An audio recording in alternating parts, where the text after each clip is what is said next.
Hello everyone, this is Miss Conte and today I will be reading to you Franklin's Class Trip. This is written by Paulette Bourgeois and illustrated by Brenda. Franklin could count by twos and tie his shoes. He had gone with his class to the bakery, the fire station, and the pet store. Today, Franklin's class was going to the museum. Franklin was so excited that he could hardly eat his breakfast.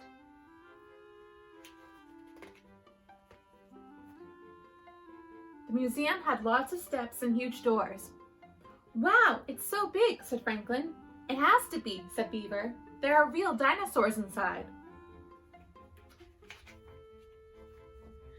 Beaver had been to the museum before.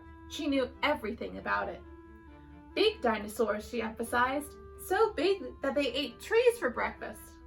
Franklin was afraid to ask what dinosaurs ate for lunch. Franklin sat down on the steps. "What's wrong?" asked Snail. "Beaver says there are real dinosaurs in the museum." Snail looked alarmed. "That sounds scary." Franklin nodded. In the museum lobby, Mr. Owl went over the rules. No shouting, no running, and stay with the group. "Mr. Owl," said Beaver, "one more thing. Watch out for dinosaurs." Moose and Bear laughed. Franklin didn't. He moved a little closer to Mr. Owl. The first stop was the Bat Cave. It was dark inside. Squeaks and squawks filled the air. "What's that?" asked Franklin. Beaver giggled. "That's the sound bats make to find their way around." Franklin was relieved that it was bats and not dinosaurs.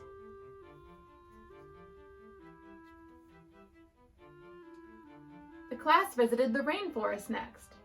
Franklin climbed high into a treehouse. He could see the tops of trees. "Can you spot any dinosaurs?" asked Snail. Franklin shook his head and climbed down quickly.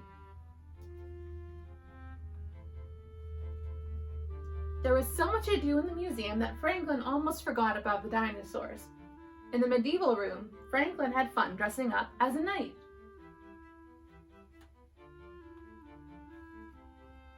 Franklin even got to dig in a sandy pit. He was the first one to find an arrowhead. It was just like being a real archaeologist. "The best part is still to come," said Beaver as they sat down in the cafeteria. "Yes," agreed Bear. "Lunch." Mr. Owl smiled. "I think Beaver means the dinosaur exhibit." Franklin gulped. "I'm too tired to see more. I'll just stay here for a while," he muttered. "Me too," said Snail. "You'll forget about being tired when you see the dinosaurs," said Mr. Owl. "Eat up and let's go." Reluctantly, Franklin and Snail followed giant footprints down a long, leafy corridor. There was a loud roar. The floor shook. So did Franklin. "Ah!" screamed Franklin when he turned the corner. He was looking right into the bony mouth of a Tyrannosaurus. Franklin blinked. "They're bones! Real dinosaur bones! But the dinosaurs aren't alive." "Alive?" giggled Beaver. "Of course not. There hasn't been a live dinosaur for millions of years. You make good jokes, Franklin." "You sure do," whispered Snail.